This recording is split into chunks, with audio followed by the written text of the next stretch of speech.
So I think we're going in to go live. Good afternoon, everyone. My name's Alison Ainsworth, and I'm delighted to be hosting this informative session for 1080, exploring why emotional intelligence is important in all aspects of our life, but also specifically in the context of career transition. And dealing with emotions is something that we do all the time, daily. And as Ethan Kross said in his latest book, Shift, emotions are simply information, but how you respond to that information is deeply personal. So I'm really looking forward to understanding the context in which we can support our listeners to understand more about that. So without further ado, Michaela, would you like to introduce yourself? Yes, hi everyone, I'm Michaela Henshaw. I'm a consultant, executive coach, career coach, facilitator, and emotional intelligence is one of my specialist areas. Thanks, and Dean? Everything that Michaela's just said, I think, but with a change of name. I'm Dean Jemson. I do a lot of leadership facilitation, a lot of work in emotional intelligence, and a lot of coaching, and glad to be with my favourite, or two of my favourite people, to have this discussion. You're such a creep, but we love him. We love him for it. Yeah, no, we wouldn't have him the other way. Okay, guys, let's start with helping our listeners understand what we mean by emotional intelligence. So, Michaela, do you want to go first? Yeah, so I mean, as the name would suggest, it's all about emotions, isn't it? So it's about how do you recognize emotions? How do you understand emotions? How do you manage emotions, and not just your own emotions, but the emotions of others as well? And the thing that I think is really important to remember with emotional intelligence is that we often talk about intellectual intelligence, but emotional intelligence is, in my view, equally as important, particularly, for leaders. So that how do you, it's not just about the task and the delivery, it's about how you do things. And that's the thing that's really important. Yeah, brilliant. Dean, do you want to add to that? Well, there's a little analogy that somebody once said to me, and said, if you were judging the world on intellect, then somebody like David Beckham would probably be fairly low down in terms of intellect. But if you gauge the world by emotional intelligence, he's one of the most intelligent people on the planet, because he's very self-aware. He's, he tries to regulate himself. He's aware of others. So it really gives you a good understanding of what we mean of the difference between that intelligence emotionally, the emotional quotient, and the IQ intellectual quotient. Yeah, because sometimes they are very different, and sometimes people confuse the two, don't they? So that's helpful. And I suppose it's then coming on to understand how relevant is it to job search. Why do we need to focus on this topic when we're particularly in job search mode? So, Michaela, do you want to go? Well, I mean, we all know that job searching is not easy. I've yet to meet many clients that really enjoy a good job search. It's hard yards, and not many humans, we don't like speaking about ourselves a lot of the time and thinking about ourselves. So it's quite hard in that respect. So what EQ does, or emotional intelligence does, is it helps you to stay resilient through that process, because it's a tough process. It helps you to focus on your communication, and really target that communication. And I suppose the other thing it does is it helps you to make really smart choices. If I had to summarize it at a high level, they would be the kind of three things that I would pick from a job search perspective. Yeah, brilliant. And Dean, have you got anything to add to that? Why is it important in terms of job search activities? I think that the self-awareness aspects, is the foundation for it all, because it's, what are my values? What are my beliefs? What do I really want? What's the job I really want? What are my skills? How do I fit into that? And a really good grounding of self-awareness really helps you to fine-tune job search activity, so that you're not using your energy or your time on the wrong things. So having that really good understanding of self and what I want can then even just inform, well, what am I looking for? Who do I want to work for? So it's as simple as things like that, the job search, things, like interviews, being aware in order to help me pre-plan and practice for my interview. So that, for me, probably that sort of self-awareness and self-regulation, they're so crucial to all aspects of the job search, I think. No, and I agree. I think the foundations are things when you're looking at job search, when you need to review those things, is your skills, your values, your motivators.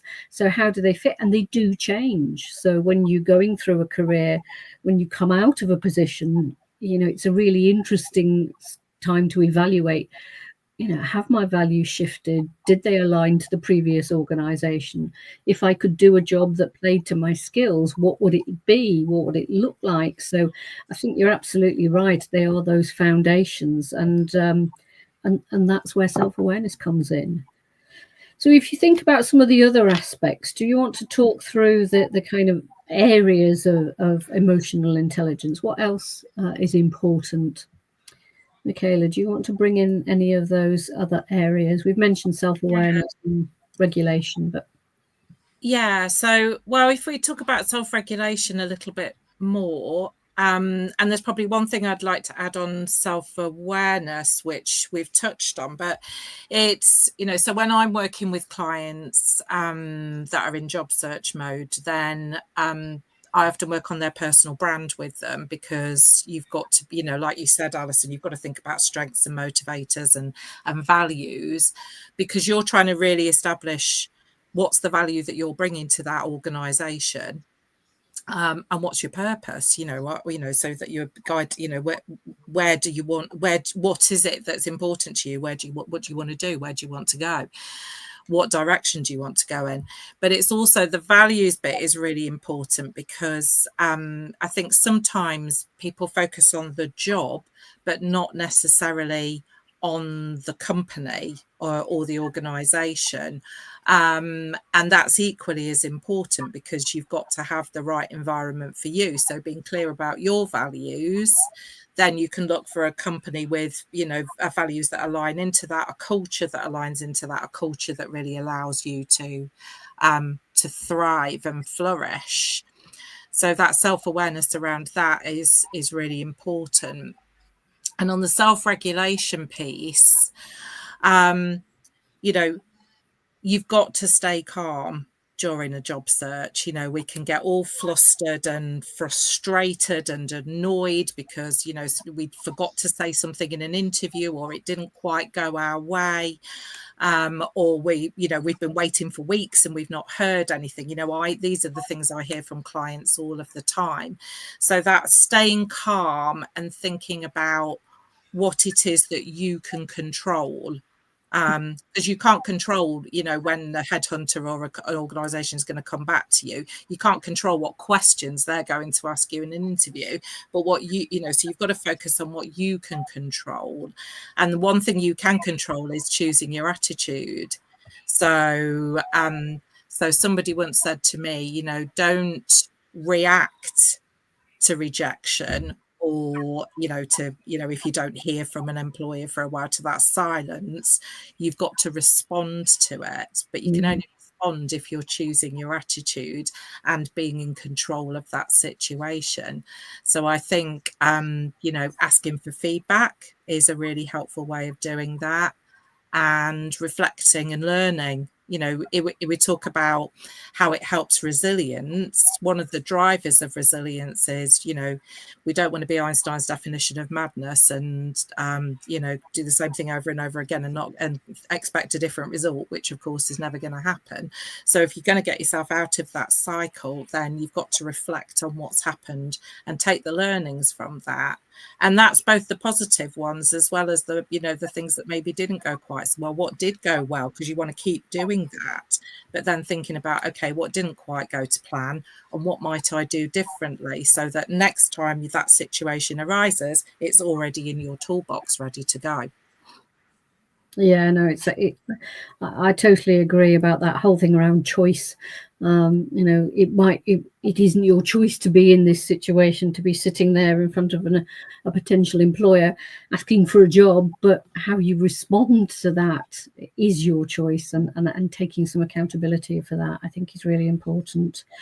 Dean, do you want to add anything to those comments from Michaela?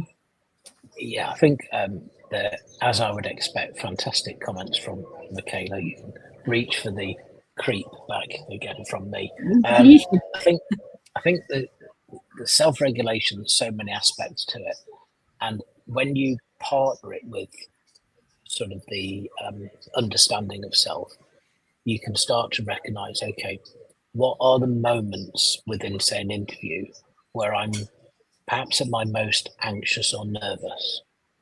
How can I plan for those? So if I know that I don't react, if I know I'm going to get a question and I need to give myself some time to respond, because if I respond too quickly, my count goes up and I don't sound as confident, then how can I pre-plan for those? So there'll be some questions that I know the person's going to ask me. They can ask me, you know, why do I want this job? Why this organization? Why this market? Why should they choose me? So therefore, if I know I'm going to get nervous about answering those questions, then perhaps thinking about, well, how can I pre-plan some responses? How can I pre-plan for some, you know, so I can control the narrative? What are the stories about my career, the standout moments that I've had, that I can have in my hopper ready to pull out, so that if they say to me, if it's a competency-based interview and they say, you know, can you give me an example of teamwork? If I've carefully chosen 3 or 4 stories that I want to introduce to the interview, I can match, and the way I tell those stories can be matched to the competencies. So it's thinking about how can I prepare and mitigate the bits that are going to trigger me in my nerves or my anxiousness, so that I feel more prepared. Because the more prepared I am, the more confident I'm going to come across. Yeah. And the other thing I think is to think about the interviewer. So if we're just in interview territory, the interviewer, their job is not to interview people day in, day out, every day. They're a human being who probably got a certain amount of anxiousness about, you know, I need to get this right. I need to employ the right person. So how can you fairly quickly find a little bit of common ground, break the ice with the person, so that you're actually making their job easier? So that social connection, and making sure that you're trying to control anything that's going to trigger you, but at the same time trying to think about, you know, how can I make a bit of a connection with this person? You know, I'm in an office with them and I see from the wall art you're a keen cyclist, or whatever it might be. How can I make a connection? Because the sooner I can do that, the sooner it's going to be easier for both parties as well. Yeah, no, I've known that where somebody has put some. I'm quite a fan of interests and hobbies on CVs, particularly because it is that conversation piece. And I had a fairly senior guy I worked with a while ago who put rugby on his CV, and they spent the first half an hour talking rugby. I won't say that's why he got the job, but I do know, to your point, Dean, that it made the interview so much easier because they got that connection then, and the conversation would have been quite normal. Well, it goes back to what Michaela was saying about how can you maintain a level of control, and that controlling yourself, but also being able to control the narrative or influence the conversation is great. Doing that so that you don't feel so in it on your own. Yeah, no. The only downside I would say to that is if it is all about stories, but it isn't about trying to fit your story around their question. You do have to listen to the question as well. Well, I think that's where something like the job description, job posting, if you look at the key competencies or the skills that they're looking for, then you're able to pre-plan the stories that align really well with what it is they're looking for, and then they become relevant rather than introducing something that the person sat there thinking, what on earth is this person talking about? Yeah, no, I've seen that happen where they've got something fixed in their mind and they're going to say it whether it answers the question or not. No, excellent. Is there anything else on the kind of job search activities that is relevant to thinking about AI? Some of the other categories, because there are the 5 categories that come under AI. Michaela, is there anything else you want to bring up in that? Well, I think motivation is one of the key ones, isn't it, as well? And I get so many clients that say, oh, I don't know how to motivate myself around this. It just doesn't excite. I know I've got to get a job, but the whole process doesn't excite me. But what they're trying to do is almost treat it like work. So, I'm going to do 9 to 5 and I'm going to do job search. And you have to think about your energy levels through all of that.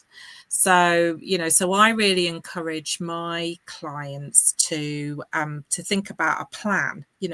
What's the plan for the week? What is it that you want to achieve this week? What are those, manageable goals, those sensible goals that give you that sense of achievement? You can tick them off. I like a list and I like to be able to tick things off. So, what are the things that are sensible, that are achievable, that are going to make a difference to your job search? But you've got that list, and that's what you kind of focus on. But it's not just about the job search. So what else, it's about balance. So what else are you going to do that's going to maximize your energy? So, that's nothing to do with the job search. So it might be, playing with your kids or going to pick them up from school, or, going to do some sport, or, whatever it is that works for you, going for a walk, listening to a podcast, whatever it is that works. But it's about planning the week so that you are maximizing your energy and you're giving yourself that, those goals and that sense of achievement. I think is just really important. Otherwise, you run out of steam and you can't keep going. And you've got, and you might have to go for quite a long time sometimes as well. So how do you do that in a sustainable way? Yeah, maintaining that sort of optimistic realism and being, managing your activities, should you say, I think is absolutely key, because I do understand people need to get jobs and need to get jobs quickly at times. But like you say, if you're using all your energy in other activities when you come to interview, which is when you need it most, it's not going to be there, is it? Well, that's the thing. Sorry, Alison. Yeah, no, that was the thing I was just going to say, is that when I have clients that say that, I always say to them, but when you go for that interview and it's the job you really want, so firstly, you don't want to be wasting your time on jobs you don't really want. I get people saying, oh, I've gone for the interview practice. Yeah. Why would you do that? There's other ways you can interview practice, not least of which with a coach or a friend or, whatever. But it's also about, when you have that job that you really want and you're interviewing for it, or you're filling out the application, or you're tweaking your CV for it, you've got to be at your best when you're doing that. If you're not at your best, you're not giving yourself the best chance of getting that job. So that energy management is really important, and that's why the balance is important. It's not, kind of, just, letting yourself off the hook I'll have the afternoon off, there's actually a real benefit to the job search of doing that. Yeah, absolutely. Dean, do you want to add anything to that? Well, I think what Michaela's just said really signposts or pings back to emotional intelligence, because it's having the awareness that my energy level is dropping and knowing what's going to give me that boost. I often talk with clients about, what does your reset button look like? When you know you need to reset, give yourself some energy again, what does that look like? So I think that's a really important aspect. And I think as well as thinking about what served you well in the past. When you thinking in terms of having an interview, or you're applying for a job, you're doing the application, CV, cover letter, whatever it is that sort of almost like a self-coach debrief of what worked well, and to try and make the language positive is I often use the time machine question. So instead of saying what didn't work, what should I have said, what didn't I say, what didn't I do well, is rather than using that language is to say, if you could go back and do that interview right from the start, you could go back in the time machine and start it again, what would you change? What would you do differently? So that your focus of energy is all about how do I go forwards, not what didn't work. So it's about how you maintain that positivity for yourself, because in some instances it can be a long journey. So you've got to have that resilience. You've got to be able to work out how you can connect to your own inner motivation to keep going, and how you can be kind to yourself while doing that as well. Yeah. Absolutely. Any other examples that you can share of EI at work? You shared a couple already, particularly around interviews. What other things come to mind for you guys?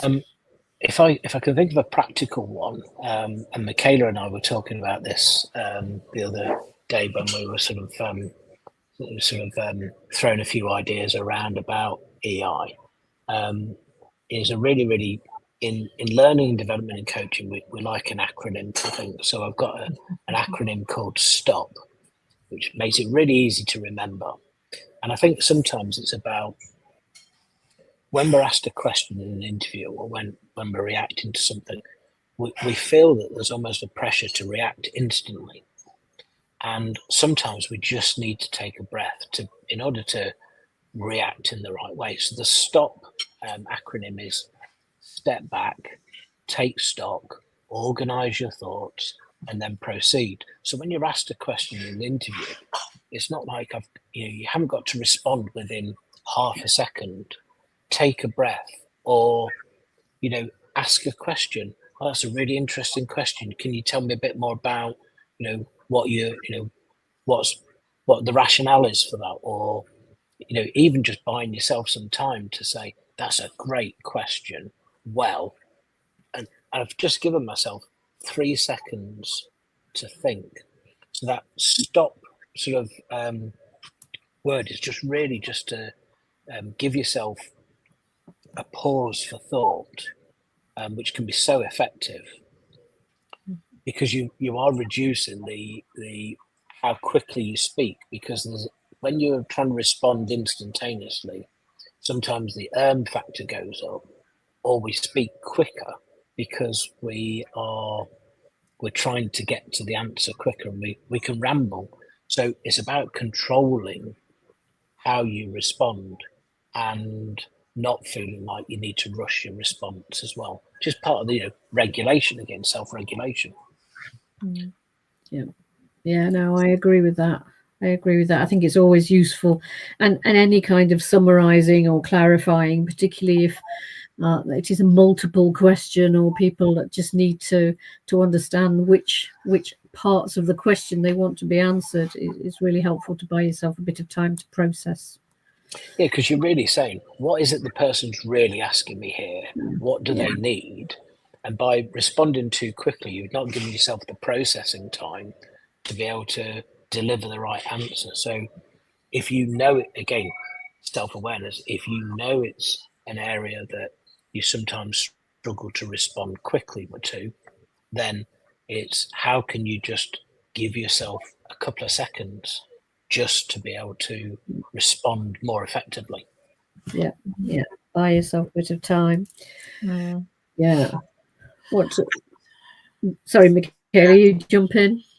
Well, I was just going to say that I think also the piece that Dean's talking about there, that also relates back to we've mentioned social skills as another sort of driver of emotional intelligence, and so building those social skills, using those skills of empathy and active listening. So if you've heard a question and you're buying yourself a bit of time to reflect on it, and make sure that you give yourself the best chance to answer in the best way, if you're reflecting it back to the interviewer as well, of course, that's another way of demonstrating that you're really listening to what they're saying. Yeah. So I quite like that as a way, because it's sort of that double-edged sword, isn't it? It's building the rapport, but it's also buying you the time. Yeah.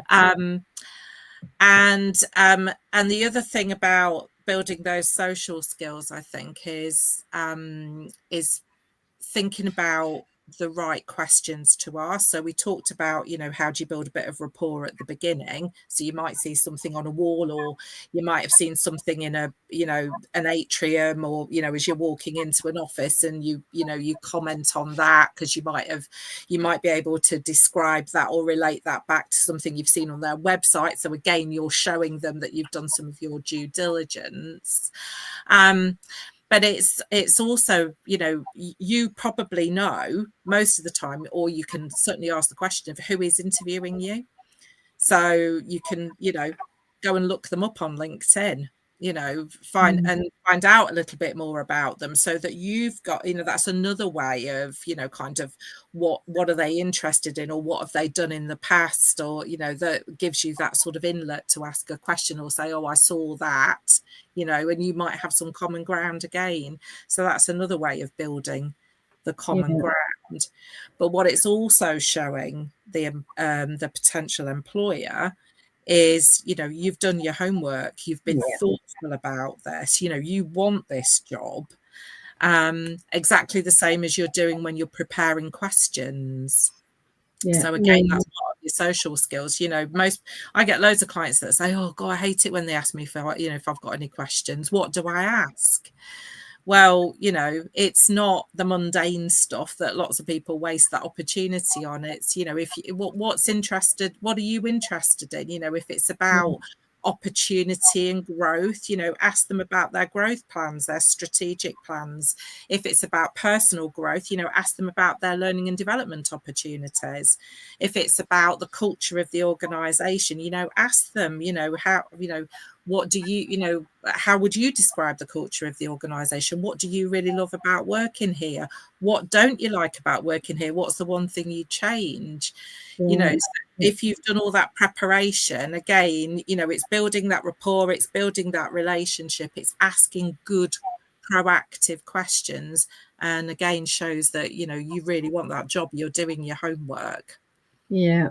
I often say to clients, look people up on LinkedIn before. It doesn't mean you then need to recite their job or career history, but I had a client recently who was being interviewed by somebody who'd been 36 years in the organization, and I said, say to him, what's kept you in this job for 36 years? And he'll know you've looked him up on LinkedIn, but without actually having to say it. So yeah, I understand that. Brilliant, guys. We've had no questions coming in from the audience, sadly, but hopefully it might generate some. If it does, we will come back and answer them later. But let's go to top tips then, guys. Dean, do you want to go first? Top tip to leave this with? I think my top tip is one of the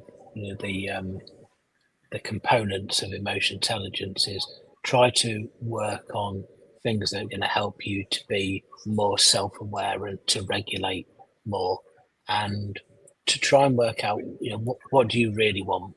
What's your, if in career terms, what's your driver for a career? Is it income? Is it location? Is it career aspiration? Is it being near to friends or family, and so that you're helping to really define what's important to you, what's negotiable, what's non-negotiable, but you're really aligning what you're looking for to what you need.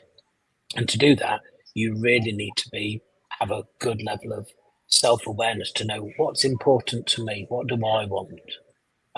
That can fuel the questions that you ask an interviewer. It can fuel what you're applying for. It really is that sort of foundation, as we talked about earlier. It's that cornerstone of everything else that follows. So I think the more you can work on your self-awareness, the better it will help you in your career journey. Perfect. Great advice, Dean. And Michaela, top tip from you. So my top tip would, well, I've probably got two. So definitely what I've described before about planning your week, because I think that's so important in terms of maximizing energy and giving yourself those achievable goals, so you have that sense of achievement. But the other thing I would say is really practice your skill of empathy, because you know, in those moments of frustration, you know, I was interviewed 2 days ago and I haven't heard anything.